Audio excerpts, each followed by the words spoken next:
I'm Tracy Baxter with today's Record Newswatch. A dangerous situation in Monticello last night where a wanted man was arrested, but not before he led police on a high-speed chase through the village and damaged a police car. Officer Eric Humans spotted Ronald Livingston behind the wheel of a car on Broadway. The 31-year-old Monticello man was wanted by village police for an assault and for parole violation. A chase began that finally ended in the Rutherford School parking lot when the suspect's vehicle collided with Humans' patrol car. The officer wasn't hurt, but his vehicle sustained some heavy damage. The list of charges against Livingston include felony reckless endangerment, resisting arrest, fleeing a police officer, aggravated unlicensed operation of a motor vehicle, marijuana possession, and 26 tickets for various vehicle and traffic violations. There's been another area drowning, this one Sunday in Silver Mine Lake at Harriman State Park. Park police say the victim, 26-year-old Slawomir Kelcha of Wallington, New Jersey, was floating on an inflatable mattress when he fell in and went under. Witnesses got him out of the water, but he was later pronounced dead at Good Samaritan Hospital in Suffern. Silver Mine Lake is located off Seven Lakes Drive. Signs around the lake tell park visitors that swimming is prohibited. In Ulster County, the SPCA has seized a number of animals from a farm on Church Road in the town of Woodstock. Agency investigators say the farm animals had been neglected and were suffering from a number of medical and health problems, including malnutrition and infections. According to the investigators, the house itself was saturated with ammonia and fecal waste.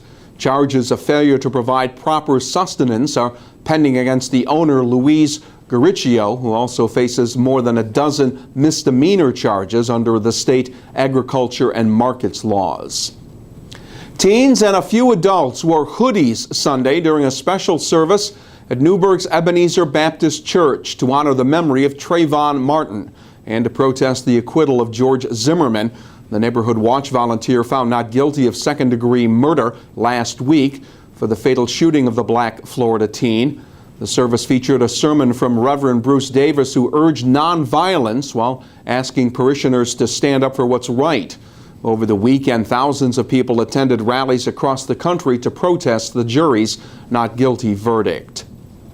Service got back to near normal today for morning commuters on Metro North's Hudson Line, 4 days after 10 cars of a 24-car freight train hauling garbage derailed in the Bronx. MTA officials said all trains were running with scattered delays of up to 15 minutes. The derailment affected service on the line between Poughkeepsie and Manhattan. The damage was so substantial that only one of the two tracks was put back into service today. The National Transportation Safety Board is attempting to determine the cause of the derailment. They must have been a blur to the drivers on Interstate 84 in the town of Greenville, where the speed limit's 65 miles an hour. But around 10:30 a.m. Sunday, state police clocked 4 motorcyclists going 138 miles an hour.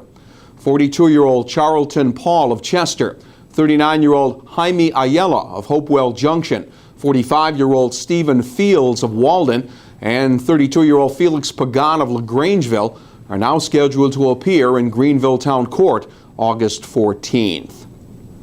It was the only major battle of the Revolutionary War to be fought in our region, and Saturday people gathered in the Sullivan County hamlet of Minisink Ford for a memorial service to honor those who lost their lives during the Battle of Minisink 234 years ago today.